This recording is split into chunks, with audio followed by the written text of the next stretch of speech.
मित्रांनो, MST CET 2026 याचा application form fill करताना तुमची एक जरी मिस्टेक झाली तर तुमचा फॉर्म हा रिजेक्ट होऊ शकतो.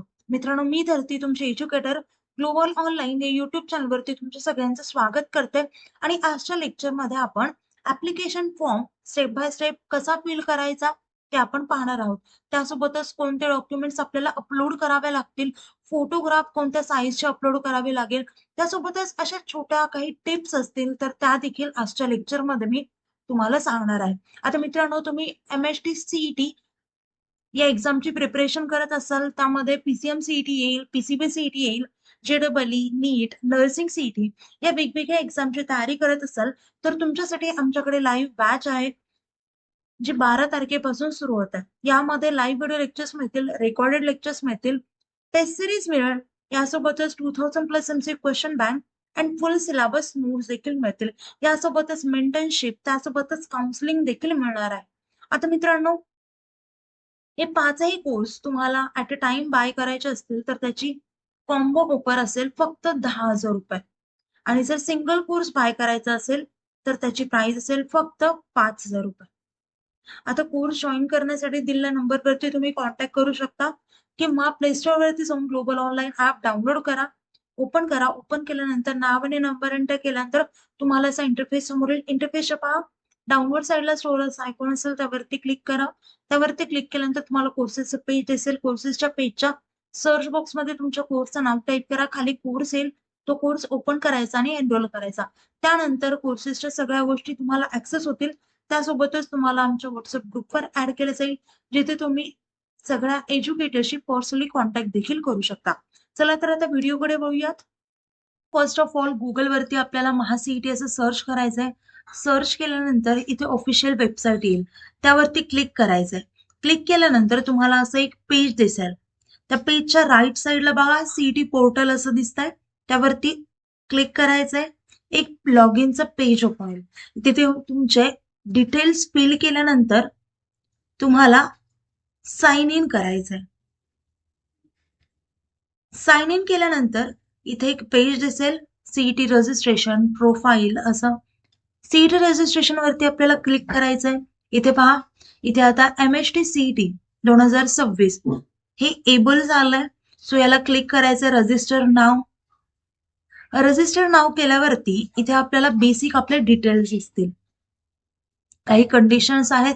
आता इथे आपल्याला टिक मार्क करायचंय and proceed to complete the application form. Select केलं. त्यानंतर तुम्हाला बेसिक डिटेल्सचं पेज दिसेल. इथे तुमचं नाव असेल, त्यासोबतच Aadhaar card, APAAR ID, date of birth, email ID, phone number, father name, असे सगळे बेसिक डिटेल्स दिसतील. त्यानंतर तुम्हाला सेव्ह अँड प्रोसीड करायचं आहे.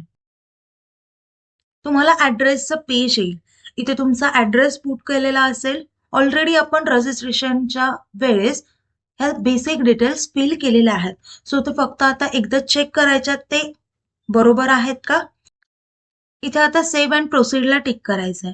त्याच्यानंतर आपल्याला डोमासाईल आणि कॅटेगरी डिटेल्सचं पेज ओपन होईल. आता इथे ऑर्फन इन्फॉर्मेशन सिलेक्ट करायची, येस ऑर नो.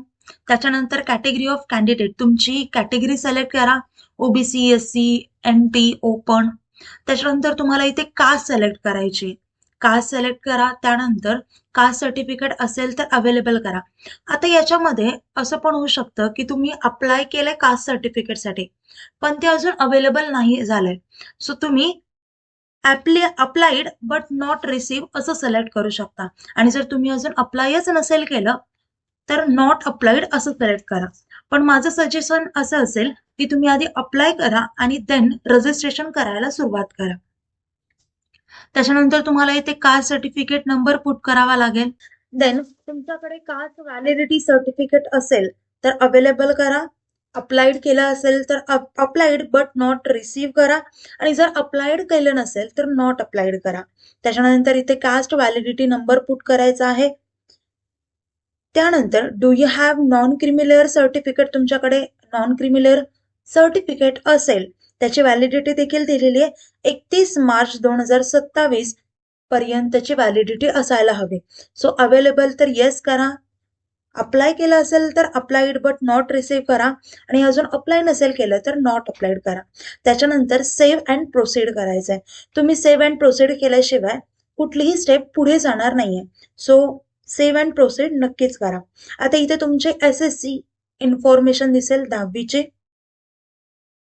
सो इथे इयर आपण पर्सेंटेज आधीच पुट केलेलं होतं. त्याच्यानंतर आपल्याला स्ट्रीम सिलेक्ट करायची आहे. HSC म्हणजे 12वीची स्ट्रीम. त्यानंतर इथे टिक करा. हे आपलं कन्फर्मेशन असेल, कन्संट असेल. त्याच्यानंतर सेव्ह अँड प्रोसीड. आता इथे तुम्हाला एक्झाम सेंटर सिलेक्शन असं पेज दिसेल. इथे आपल्याला एक्झाम सिलेक्ट करायची. तुम्ही जर PCM CET साठी प्रिपेअर करत असाल तर PCM CET, PCB CET किंवा दोन्ही एक्झामसाठी प्रिपेअर करत असाल तर PCM अँड PCB CET असं दोन्हाला सिलेक्ट करायचंय. त्याच्यानंतर इथे तुम्हाला ऑप्शन दिसेल select the examination attempts for the PCM group. PCB ग्रुपसाठी परीक्षा प्रयत्न निवडा. आता आपल्याकडे दोन्ही एक्झामसाठी 2 अटेम्प्ट ठेवलेले आहेत. सो आपल्याला फक्त फर्स्ट अटेम्प्ट द्यायचा असेल तर फर्स्ट अटेम्प्टला क्लिक करायचं आहे. नाहीतर बोथ अटेम्प्ट द्यायचे आहेत आपल्याला. सो बोथ अटेम्प्टला क्लिक करू शकता. त्याच्यानंतर select the examination attempts for PCB group. हे PCM साठी त्यांनी सिलेक्ट करून घेतलंय. इथे PCB ग्रुपसाठी देखील करायचंय. म्हणजे PCB ग्रुपसाठी देखील आपल्याला 2 अटेम्प्ट द्यायचे आहेत. सो आपण बोथ अटेम्प्ट असं सिलेक्ट करायचंय. त्याच्यानंतर लँग्वेज सिलेक्ट करायची आहे. इंग्लिश असं सिलेक्ट करा. एक्झाम सेंटर महाराष्ट्र पाहिजे तो महाराष्ट्र सिलेक्ट करा. त्याच्यानंतर फर्स्ट ऑफ ऑल आपल्याला आपले एक्झाम सेंटर सिलेक्ट करायचे आहेत. म्हणजे प्रिफरन्स कसे द्यायचे. जे सेंटर तुमच्या जवळ आहे त्याला 1 नंबर प्रिफरन्स द्या आणि त्याच्यानंतर तुम्ही प्रिफरन्स रिड्यूस करू शकता. फर्स्ट मी अहिल्यानगर दिलं, सेकंड मी अमरावती दिलं, थर्ड मी छत्रपती संभाजीनगर दिलं अँड फोर्थ मी हिंगोली दिलं. सो आता इथे माझा प्रिफरन्स सिलेक्ट झालेला आहे. त्यानंतर आपल्याला कॉम्प्लिमेंटरी टेस्ट काउंट सिलेक्ट करायच्यात. टेस्ट काउंट आता या कॉम्प्लिमेंटरी आहेत. सो या टेस्ट ज्या आहेत त्या आपल्याला महाराष्ट्र CET सेल कडून फ्री ऑफ कॉस्ट मिळणार आहेत. तुम्हाला जर ऍडिशनल म्हणजे 3 पेक्षा जास्त टेस्ट सिरीज द्यायच्या असतील तर तुम्हाला इथे 1, 2, 3 असं सिलेक्ट करता येईल. त्याच्यानंतर सायकोमेट्रिक टेस्ट देखील असतील. त्याची प्राइस खूप जास्त आहे. 1180 रुपये आहे फक्त एका टेस्टची. सो याच्याऐवजी तुम्ही आपल्या कोर्समध्ये सुद्धा जाऊन बॅच एनरोल करू शकता. त्यानंतर आपल्या कोर्समध्ये प्रत्येक टेस्ट सिरीज असणार आहे आणि ते पण प्रत्येक सब्जेक्ट वरती असणार आहे.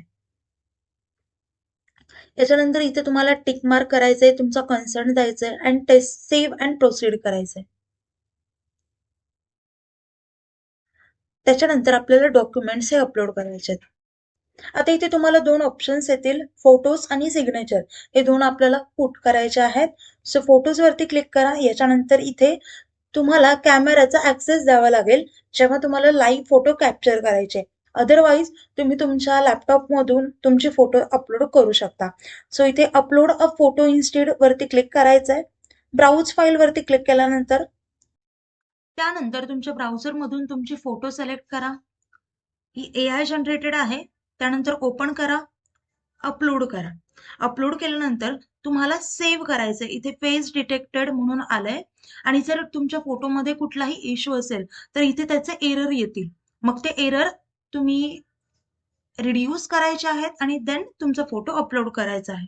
त्यानंतर तुम्हाला सेव्ह करायचं आहे. सेव्ह केल्यानंतर आपल्याला सिग्नेचर अपलोड करायचे आहे. इथे पहा आपल्याला परफेक्ट फोटो अपलोड करायचे. सो इथे आपण क्रॉप करू शकतो and crop and upload apply. Okay, select झाली आहे. त्याच्यानंतर आपल्याला सिग्नेचर सिलेक्ट करायचे. ब्राउज फाईल करा, सिग्नेचर सिलेक्ट करा, ओपन करा. त्याच्यानंतर इथे पहा सिग्नेचर सुद्धा डिटेक्ट झाली आहे. त्याच्यानंतर आपल्याला सेव्ह करायचं आहे. आता इथे पहा, आता इथे आपल्याला क्रॉप करायचा ऑप्शन येईल. कंप्लीट इमेज आपल्याला कव्हर करायची आहे, साईन आपली कव्हर करायची आहे. ओके, त्याच्यानंतर क्रॉप अँड अप्लायला क्लिक करा. क्लिक केल्यानंतर तुमची इमेज देखील अपलोड झालेली आहे. नंतर फोटो टाईप सिलेक्ट करा. आधार कार्ड सिलेक्ट केलंय, अपलोड डॉक्युमेंट. आता तुम्हाला आधार कार्ड अपलोड करायचं आहे. केला, त्याच्यानंतर इथे सबमिट वरती क्लिक करायचंय. क्लिक केल्यानंतर तुम्हाला इथे तुमचा फॉर्म दिसून येईल. समजतंय? सो हा असेल तुमचा फॉर्म. त्याच्यानंतर तुम्हाला आता हा डाउनलोड करायचा आहे. इथे प्रिंट प्रिव्ह्यू फॉर्म असे येईल, त्यावरती क्लिक करा. त्यावरती क्लिक केल्यानंतर इथे आपल्याला सेव्ह करायचंय. आता आपला सक्सेसफुली फॉर्म हा सेव्ह झालाय आणि आपला सबमिट देखील फॉर्म झालेला आहे. त्याच्यानंतर आपल्याला आता इथे कन्फर्म करायचंय आणि कंटिन्यू करायचंय. कंटिन्यू केल्यावरती आपल्याला पेमेंट करायची. सो आता इथे येस वरती सिलेक्ट करा. येस वरती सिलेक्ट केल्यानंतर आपल्याला इथे टोटल ऍप्लिकेशन फी रिक्वायर्ड 4 आहे, 4,000. कारण प्रत्येक एक्झामची 1,000. आपण PCM CET, PCB CET असे 2 एक्झाम सिलेक्ट केल्या होत्या आणि 2 अटेम्प्ट सिलेक्ट केले होते. सो त्या अकॉर्डिंगली आपल्या टोटल 4 एक्झाम झालेल्या आहेत. पाहिजे PCBM CET चे 2 अटेम्प्ट, PCB CET चे 2 अटेम्प्ट. सो असे 4 एक्झाम, 4,000. त्याच्यानंतर प्रोसीड टू पेमेंट करायचं आहे. प्रोसीड टू पेमेंट केल्यानंतर इथे तुमचा कार्ड टाईप वगैरे सिलेक्ट करा. UPI थ्रू करणार असेल तर UPI सिलेक्ट करू शकता आणि मेक पेमेंट वरती क्लिक करायचंय. असा तुमचा सक्सेसफुली फॉर्म क्रिएट होईल. त्याच्यानंतर एक रिसिप्ट येईल, त्याचा स्क्रीनशॉट काढून ठेवा किंवा डाउनलोड करून ठेवा. आता मित्रांनो, आपण कंप्लीट प्रोसेस पाहिलेली आहे. आपली रजिस्ट्रेशन कसं करायचं step by step complete process पाहिलेली आहे. लवकरात लवकर फॉर्म फिल करून टाका. ज्यांच्याकडे डॉक्युमेंट्स नसतील त्यांनी लगेच आजच डॉक्युमेंटसाठी अप्लाय देखील करा. आता मित्रांनो, जर तुम्हाला या प्रत्येक गोष्टीसाठी डिटेलमध्ये सपोर्ट पाहिजे असेल, पर्सनल सपोर्ट पाहिजे असेल, तर तुम्ही आपली बॅच नक्की जॉइन करा. तिथे अभ्यासासोबतच आपण असे अदर डाउट्स देखील सॉल्व्ह करत असतात. आता मित्रांनो, कुठल्याही प्रकारचे डाऊट असतील तर व्हिडिओ खाली मला कमेंट करू शकता. आता आपलं लेक्चर इथेच थांबूया. Thank you. Nice day. Bye.